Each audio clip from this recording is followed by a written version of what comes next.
Hello, hello. Welcome to another video of Meditation Amsterdam, in which we talk about meditation, life coaching, mindfulness, and such things.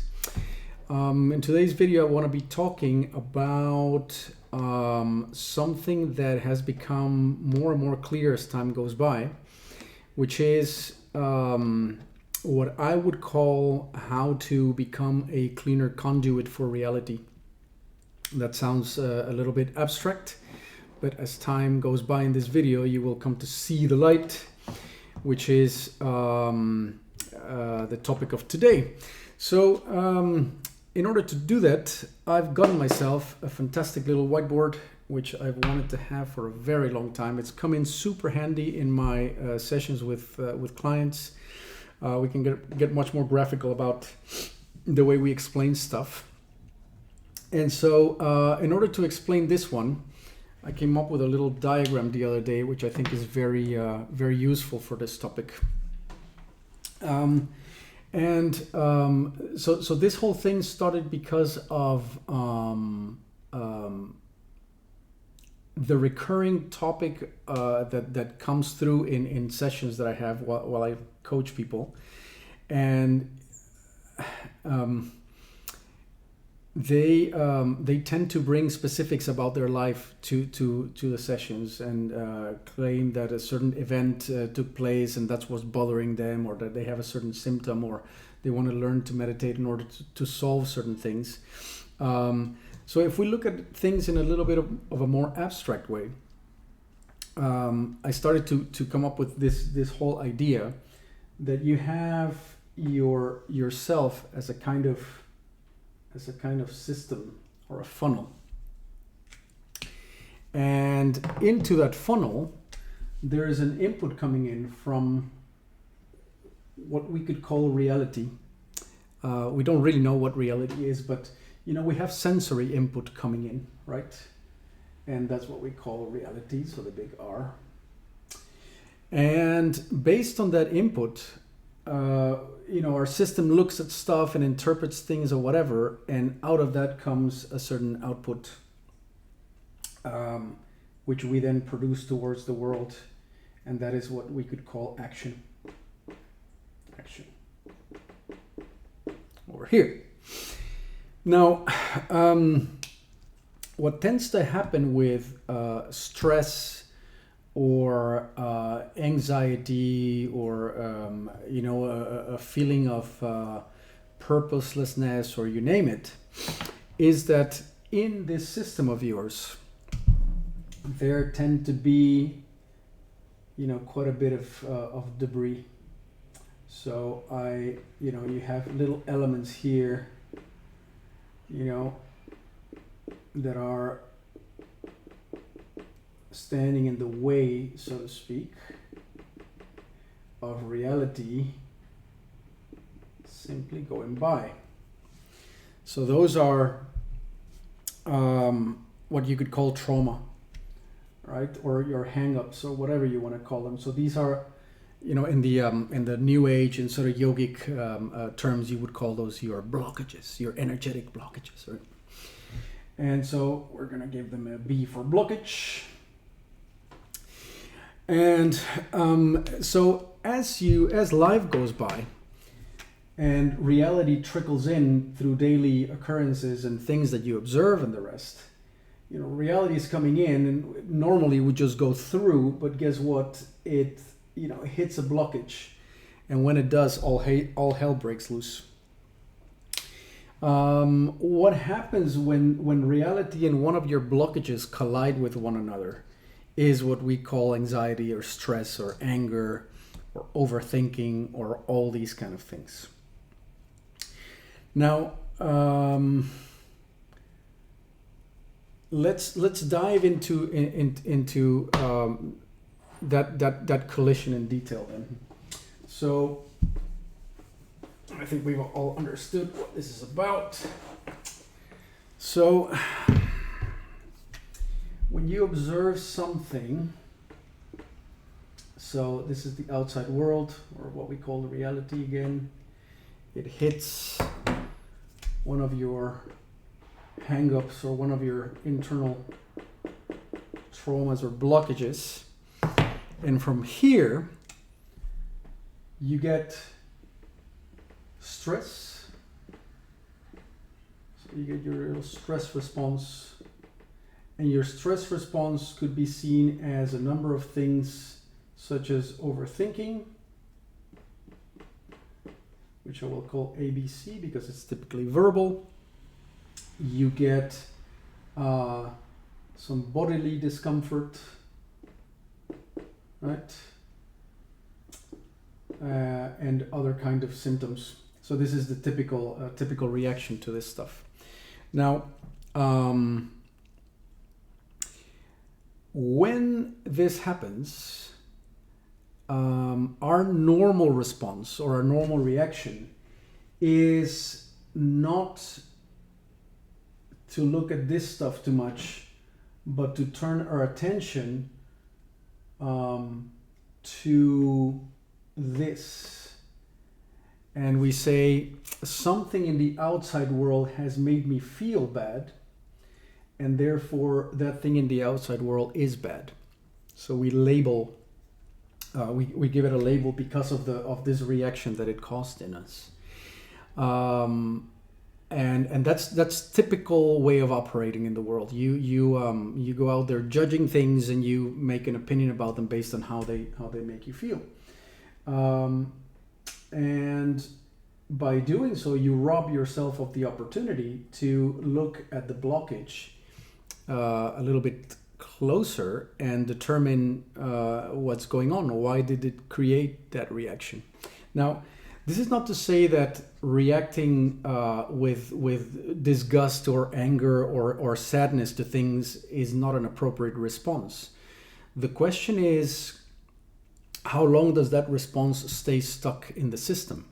So, a normal emotion runs its course fairly fast. So you could think about, 60 to 90 seconds for a healthy response to make it through your system. But that's not what's happening here, is it? Once you're in the stress response and overthinking kicks in, chances are you could be upset for hours or days, right? It could become into a personality trait. It could become into, I hate some things in life. And that's where it has sort of petrified in the system. So the reason for that is not so much the external event, but there was a hang-up that was not resolved, which triggered the stress response to be stuck. And so we're not so much aiming at not living this sort of completely neutral life in which there's no emotions or feelings happening, but we're looking to identify whether the response is appropriate and whether the system is operating in a clean and fluid way. So the stress response that takes more than a few moments to be resolved is our alert. And rather than going back into the cause of the stress, we want to go into a different route. Now, what happens when we only look at the cause of the stress? When we take the typical action of looking at things out there which we think are at fault and created this feeling of upset. Well, what happens is we look at we look at the stressor, right? We look at the what could we call it? The event, for example. So we're going to call it E for event. And we start to overthink because we are caught in a kind of we don't want it to be the case. Essentially, we are in rejection of this event, and we want to think it away, right? Or we want to find the sunny side of the street and try to reframe it, or we want to figure out if we are justified. In other words, is our indignation righteous or not, right? So do we have justified anger or whatever. So this is, in a sense, all these are kind of, we're now contending with this and struggling with it and negotiating our way out and really trying to think our way out of the way that the event makes us feel. And this is, all these things are the source of overthinking.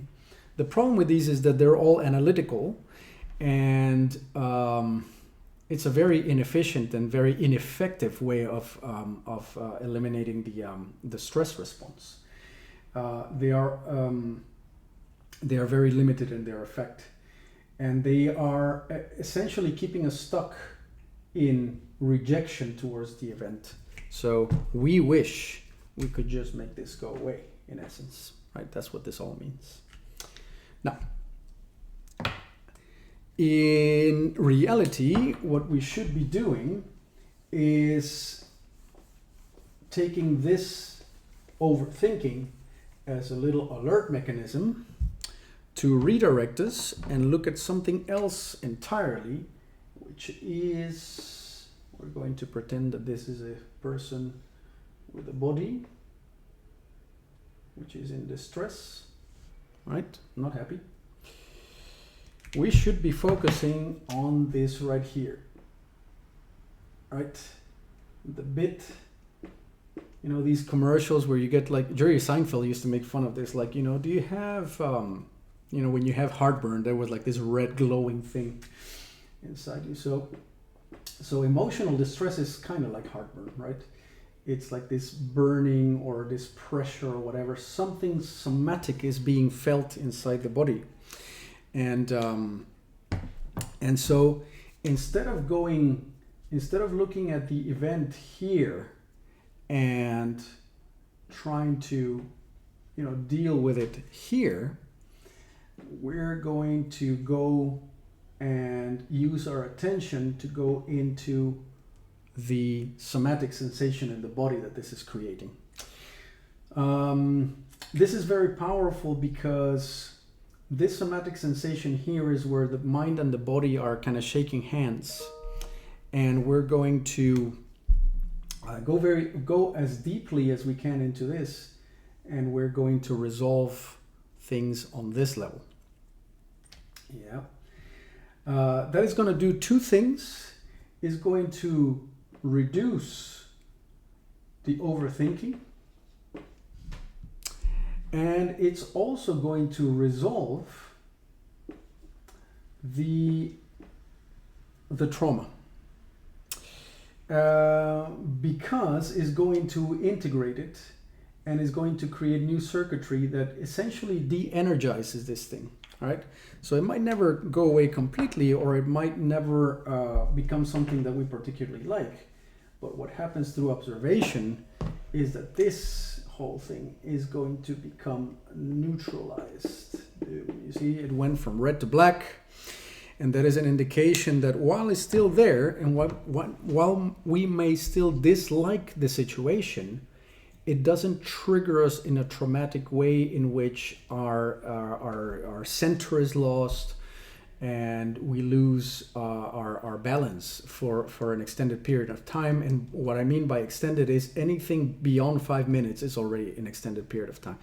Anything that throws you into overthinking and stress and dysregulation for more than 5 minutes indicates that you have been triggered, that one of your hang-ups has been triggered through something that might not be that big a deal. It may be a big deal, and it may not be a big deal, but you've still been triggered.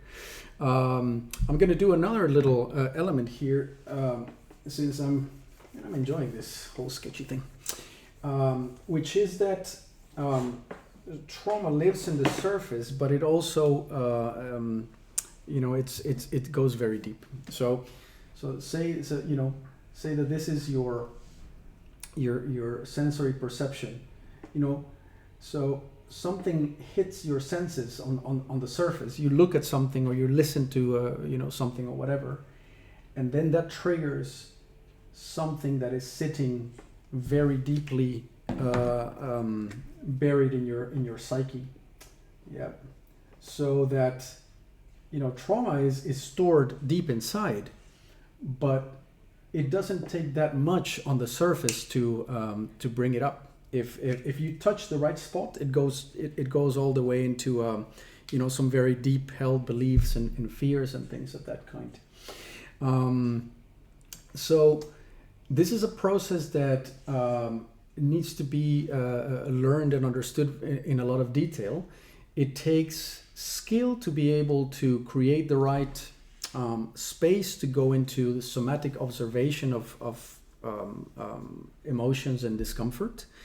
And it also takes skill to be able to correctly resolve them without going into a sort of a negative spiral, or reliving this traumatic feeling over and over again, but there's no progress being made. So those are the kind of things that when you are looking for a life coach, this person should be able to give you tools to be able to deal with this thing. And to me, and we're going to go back now to this whole funnel thing, to you as a system, and that's the whole purpose of this video is, so you have these little traumas here and whatever, right? You have all these things here going on. To me, any coaching or any spiritual or meditative path or any path of self realization and fulfillment has to deal with these elements here if it is to be of any value. Because I am a firm believer that rather than adding knowledge, adding more hard skills or knowledge to this system, it's getting rid of these things that really counts, because the system can operate on a perfect level once these things are removed. Imagine, say that you take a different path and you keep adding hard skills or soft skills to achieve the things that you want and you think will make you happy. Even if you become a master pianist or a great climber or whatever, so long as your system is full of muck, you won't be able to enjoy it. You will not feel fulfilled. And you will find that all these fantasies of achievement and glory or whatever that you were seeking were poorly informed, and they were the thinking output of a system that is not in balance. So that bringing your system in balance is the very first priority, really. And once that happens, the system is clean, then reality can come in through perception, right? Comes in, and then action takes place in a nice clean loop, and you become a conduit for reality. So becoming such a conduit is what makes you feel happy and fulfilled. Not so much the specifics of what activities are taking place or what achievements you go out and get. Is this an invitation not to do self-improvement and not to learn new skills? Of course not. You need to be able to manage yourself in the world and take responsibility and take action and all that good stuff. But be aware that when it comes to deep fulfillment and happiness and all that good stuff, it is being a clean conduit for reality, so being this clean conduit. So this is you, and this is reality looping in and out through perception and action, is what really counts. And that the way to clean this up is not to overthink and not to overanalyze, and not to try to eliminate the sources of stress, but rather understand why it is that those events are stressful to you, right? Why is it that other people can deal with far more and than you can, or why is it that a certain event is found enormously stressful at one person but not by another?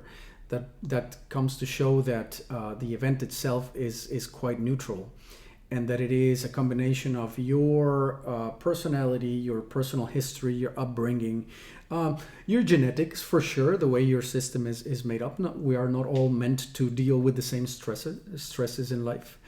But all these things combine together, and that if you work on your conduit becoming cleaner and of yourself becoming more neutral to the stresses of life, then you can operate in a much better way, and then you will find that there's ever more cleaning to be done and ever higher levels to be reached, and that the more clean your conduit is as a system, that the better things feel altogether. So well, that was the first experiment in doodling and talking about becoming a clean conduit to reality, and I hope that it inspires you to do a little bit more meditation, and to give me a shout if you want to get some coaching and some mindfulness advice, and I'll see you in the next video. Cheerio.